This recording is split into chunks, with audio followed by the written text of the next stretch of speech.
Federal government reviews stamp duty charges on electronic payments. People's Democratic Party candidate Dino Melaye calls for postponement of supplementary election. In international news, hope fades for trapped victims of Albania earthquake. And in sport, Nigeria Football Federation refutes claims of owing Gennett Raw $100,000 in bonuses and allowances. This is ANN News. The 50 naira stamp duty charges on electronic payment in the country after receiving backlash from Nigerians and industry stakeholders. A financial bill currently before the National Assembly states the 50 naira charge would be imposed on transactions above 10,000 naira as against payment above 1,000 naira that had taken effect across the country in September. The bill exempts bank transfers between two accounts owned by the same person or organization. The new bill aims to review a provision of the Stamp Duty Act of 2014, which had a threshold of 4 naira and above for receipts chargeable with stamp duty. The directive was condemned by mobile money agents, retailers, merchants and bank customers who said it would discourage the cashless transaction and financial inclusion agenda of the federal government. While some merchants had started charging customers 50 naira, others had stopped using the terminals because customers have refused to pay the extra charges. PricewaterhouseCoopers analysts say the increased threshold would benefit some businesses that had started transferring the 50 naira duty to their customers. Minister of Finance, Budget and National Planning Zainab Ahmed says the finance bill will become effective on January the 2nd. Ahmed revealed this during a panel session at the PwC Executive Session on Finance Bill and Tax Strategy. Ahmed further said the bill would be reviewed annually as the federal government planned to grow the ratio of revenue to gross domestic product from 6% to 15% by 2023, with a greater percentage of revenue coming from non-oil sources. Ahmed stated that though the components of the bill might not suit businessmen in the short run, there are long-term benefits as the federal government was working on tax regime that would stabilize the economy. The minister says one of the biggest challenges of all is the nation's high dependence on oil for its economic activities, fiscal revenues, and foreign exchange earnings.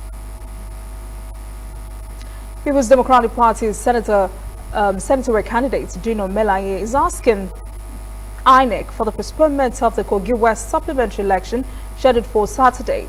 He cites alleged infractions.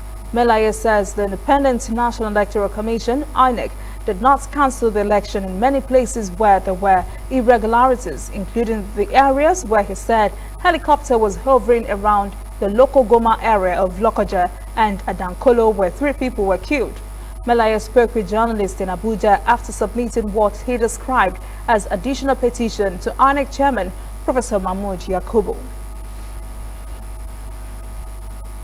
Meanwhile, INEC has come down hard on the judiciary and politicians on Wednesday for blaming the Commission for the nation's electoral rules.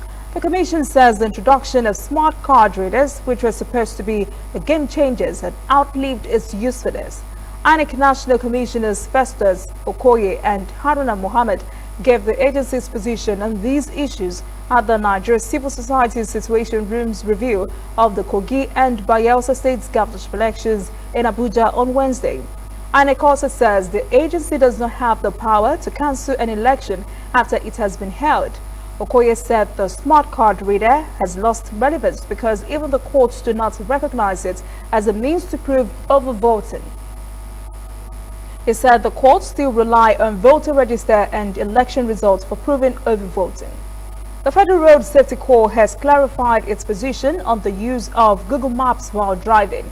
Nigerians have criticized the Corps for comments credited to the Federal Capital Territory's Sector Commander Ayuba Gora that using Google Maps on mobile phones while driving is a serious traffic offense as it can lead to accidents. But FRSC spokesperson Bisi Kazim said in a statement to a newspaper on Thursday that Gora was misquoted. He disclosed that FRSC, as a technology-driven organization, is not and has never stood against the use of Google Maps by motorists. The agency says the position of the Corps, which is that any driver intending to use Google Maps while driving must have it set on the phone before embarking on the journey, not while the vehicle is already in motion. It said that could be dangerous to the driver and other road users and can lead to road traffic crash. FRSC says motorists who intend to use Google Maps on their phones should have them set up and activated before putting the vehicle in motion. It said this would ensure 100% concentration while driving.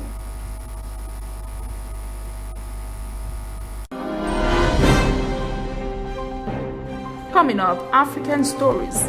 3 Ebola workers killed in the Democratic Republic of the Congo. And later, international news. Rescuers acting against time in Albania as hope fades for victims trapped in rubble of earthquake ruins. Welcome back. This is CNN News. On the African scene, more than 120,000 residents of West Pokot County in Kenya have been displaced by unrelenting landslides caused by heavy rains that have inundated the area for more than a week. Relief teams have been slow in reaching areas of West Pokot where some roads and bridges have been washed away and victims are struggling to rebuild their lives. Robert Nagila reports.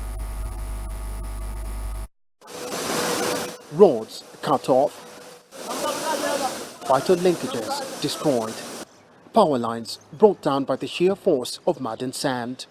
Days after a landslide struck parts of West Pokot County in northwestern Kenya following heavy rainfall, death and destruction linger. As recovery efforts continue, it is still unclear how many people lost their lives. The number is between 52 and 60. We will give you the precise number as the bodies begin to come out. In some cases, almost entire families were wiped out. I got home at about 2 a.m. to find my house had disappeared, my children missing. Only one had survived. Miraculously, his 13-year-old son is still alive. It is clear he is traumatized. It is very painful for the family. Personally, even it is difficult to cancel because actually to lose the 7 children and only one got saved, it is very difficult. Amidst some of the most mesmerizing terrain, the destructive force of nature is evident. Here in Sigor, the landslide swept everything in its path, scattering huge rocks carried from the hills above.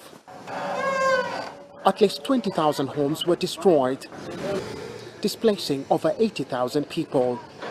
Now, in dire need of humanitarian assistance. Aid has begun arriving, but it cannot come fast enough. Access to some of the affected areas is still a major challenge. The weather has improved somewhat, but the Met Department's warned the rains will continue into December. A mandatory evacuation order for affected areas is in effect, but for many people here, they simply have nowhere to go. For many of these people, it's difficult to quantify their loss. Some have yet to recover the bodies of their loved ones, and until that happens, only then can they begin to rebuild their lives. Namibians headed to the polls on Wednesday for a general election in which President Hage Geingob is vying for re-election.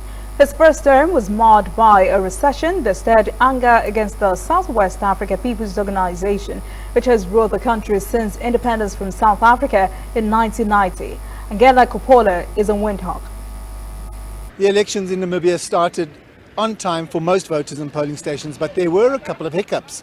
We have reports of electronic voting machines that failed or had to be rebooted, which caused delays to that voting.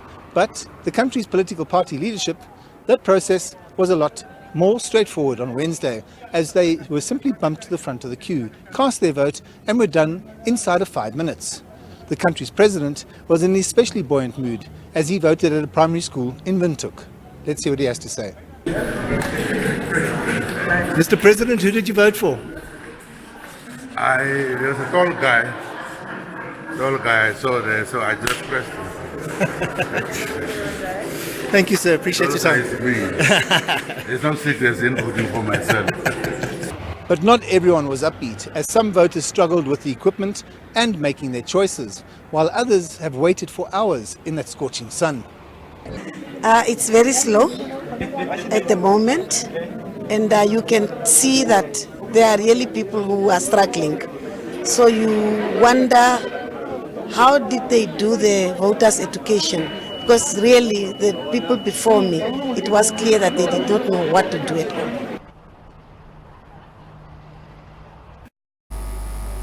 3 health workers helping to contain the spread of Ebola virus in the Democratic Republic of Congo's eastern region have been killed. 4 others are critically injured following a fresh attack by armed groups in the restive Ituri province. Beni Territory Administrator Donat Kibwana said on Wednesday suspected Islamic rebels have killed at least 19 persons during an overnight raid in the village of Maleki, East Congo. A series of attacks has caused anger at the perceived inaction of the army and UN troops. Kibwana blamed the attack on the Allied Democratic Forces, a jihadist rebel group originally from Uganda. United Nations figures show the group has killed at least 80 persons in 14 raids since the army launched an operation against it late last month. The World Health Organization said on Tuesday it was relocating 49 members of its staff after crowds attacked a UN base in the town of Beni. They were accusing UN forces of not protecting them from rebel attacks. The Congo is experiencing the world's second worst Ebola epidemic on record that has killed nearly 2,200 people and infected more than 3,000. Zimbabwe's healthcare sector is collapsing under the weight of strikes by medical workers. The strains are showing that some pregnant women are now being forced to rely on midwives and give birth in unsanitary conditions. Experts say these conditions could put mother and child at risk of infections. Many of Zimbabwe's clinics are being forced to suspend operations as a result of strikes by medical workers who are pushing for better pay. Senior doctors have now joined the strike, making a bad medical situation even worse. Dr. Takwanda Zakadi from the Zimbabwe Hospital Doctors Association says this is all a symptom of the ailing state of healthcare in the country. Zimbabwe's doctors and nurses want the government to provide modern equipment to clinics and hospitals. Current medical gadgets have deteriorated along with the country's economy. The World Bank expects Zimbabwe's gross domestic product to shrink by 7.5% this year.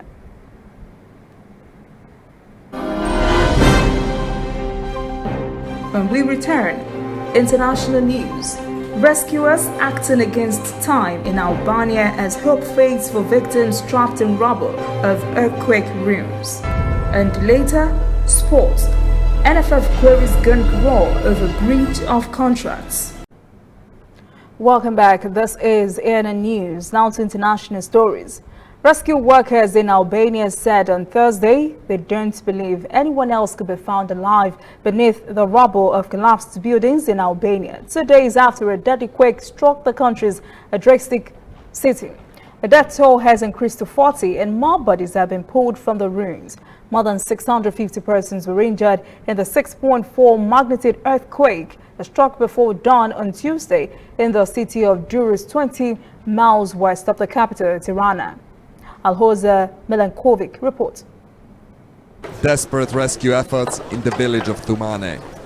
2 older buildings took the hardest hit here, leaving death and destruction. Many are still missing. Rescue workers are frantically trying to clear up the rubble of this partially collapsed multi-story building. They believe that 6 more people are still trapped beneath. Hopes for finding them alive are fading by the minute. Villagers are waiting for any news about their neighbors and loved ones. Those who survived this earthquake are sharing their stories about the horrors they went through at 4 o'clock on Tuesday morning. First I pushed out my daughter with her son, then I pushed my invalid wife while I remained inside. I was injured here and here. I managed to go out only after the earthquake stopped. A part of the wall collapsed, then I got out through the hole. 75-year-old Estrev Gorchai is playing with his grandson Almero. Happy to be alive and that his entire family survived in the building, which according to him killed 20 of his neighbors. Air in the house was full of dust. My grandchildren were there. They were shouting from the other room, "Open the door, grandfather." I didn't know what to do. The doors couldn't open. None of the doors could open. In the village center, authorities set up a tent camp.